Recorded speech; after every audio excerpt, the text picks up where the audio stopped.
গুরাপ কাণ্ডে তদন্তভার নেওয়ার ৭৮ দিনের মাথায় ১১ জনের নামে চার্জশিট পেশ করল সিআইডি। সিআইডি সূত্রে খবর, চার্জশিটে জানানো হয়েছে গুরাপের হোমে মানসিক ভারসাম্যহীন গুড়িয়াকে পিটিয়ে খুন করেন হোমেরই সচিব উদয়চাঁদ কুমার। খুনে জড়িত শ্যামল ঘোষ নামে এক বহিরাগত সহ আরও কয়েকজন। হোমে ক্রমাগত মানসিক ও শারীরিক নির্যাতনের বিরুদ্ধে অসন্তোষ প্রকাশ করায় গুড়িয়াকে খুন করে অভিযুক্তরা।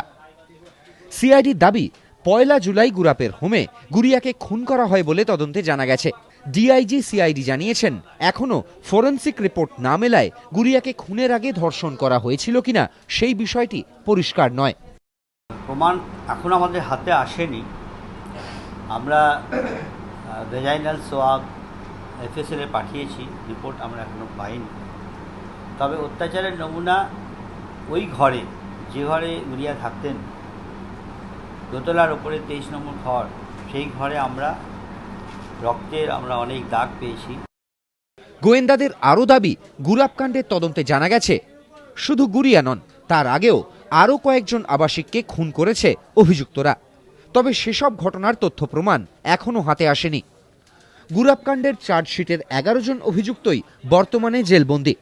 তাদের বিরুদ্ধে ভারতীয় দণ্ডবিধির ৩০২, ২০১, ১২০ বি ধারায় খুন, তথ্য প্রমাণ লোপাট, অপরাধমূলক ষড়যন্ত্রের অভিযোগ আনা হয়েছে। সিআইডির তরফে জানানো হয়েছে, উদয়চাঁদ ঘোষ শ্যামল ঘোষ খুনের ঘটনায় অন্যতম অভিযুক্ত।